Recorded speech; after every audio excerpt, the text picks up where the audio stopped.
I never thought I'd hear my own wife say something like that to me. She looked me straight in the eyes and said, calm and unbothered, "My ex can come over whenever he wants. It's my house too."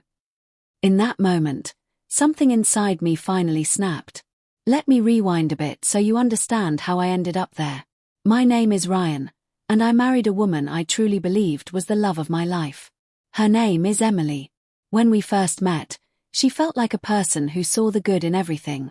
She laughed easily, loved deeply, and made me feel like I had finally found my match. We clicked fast, maybe too fast, if I'm being honest now. We got married after just a year of dating. Everyone told us to slow down, to wait, to really learn each other. But we were both convinced our connection was rare. We combined finances, bought a house together, and started planning a future. I thought the hard part of life was behind me. But cracks started showing not even 6 months in. It started small. Text messages she'd hide when I entered a room. Late nights out with old friends I'd never heard of before. A sudden need for privacy that never existed when we were dating. Every time I asked who she was texting, she'd answer with something like, "Why are you being controlling? I'm allowed to have friends." I tried to trust her. That's what marriage is supposed to be. I told myself I was overthinking, that work stress was making me paranoid. Then one night, I saw a name pop up on her phone screen while it was on the kitchen counter. Just one word. Baby. I froze.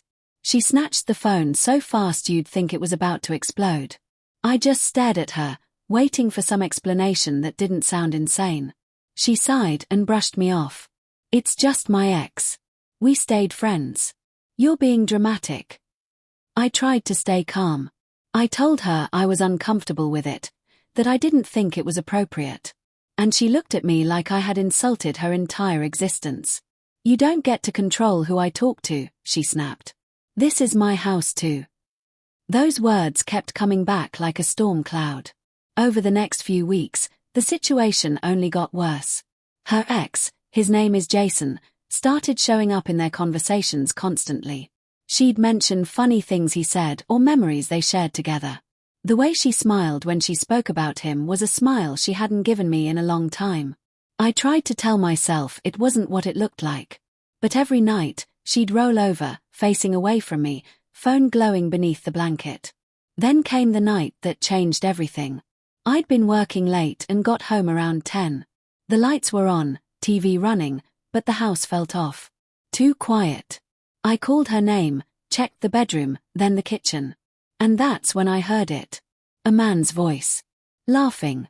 From the hallway, I could see them on the couch. Jason was sitting close. Way too close. She was leaned into him, her hand resting on his knee like it belonged there. I didn't scream. I didn't throw anything. I just stood there, silent, waiting for them to notice. She finally spotted me and instead of guilt, her face twisted with irritation. "Oh my God, Ryan. What are you doing home so early?" Jason looked uncomfortable for maybe 2 seconds. Then he smirked. Like he had already won something. My voice came out quieter than I expected. "Get out." He didn't move. Instead, she stood up and walked toward me like I was the intruder. "He has every right to be here," she said. "It's my house too. And if I want to invite my ex over, I will." I asked her flat out if she was sleeping with him. She didn't deny it. She didn't even look sorry. Instead, she pushed past me and repeated, "You don't own me." That was the moment everything inside me finally broke. I realized I wasn't married to the woman I thought she was. I was married to someone who didn't care about the vows she made. She thought I'd just accept it. She thought I'd stick around while she had her fun. She didn't know me at all. I didn't scream. I didn't argue.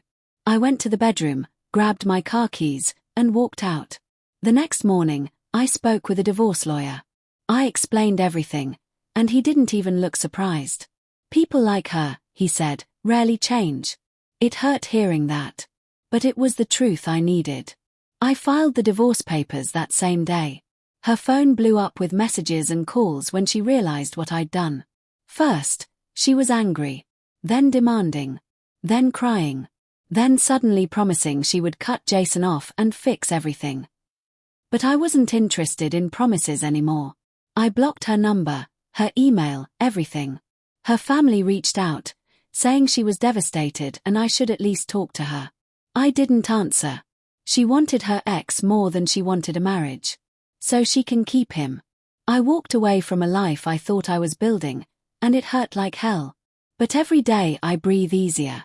Every day I start to feel like myself again. Sometimes the strongest thing you can do isn't to fight for a relationship. Sometimes the strongest thing you can do is leave it behind. And the last thing she said will always stay with me, not because it broke me, but because it reminded me what I deserve. It's my house too. Yeah, it was. But now, I'm building a home where respect actually exists.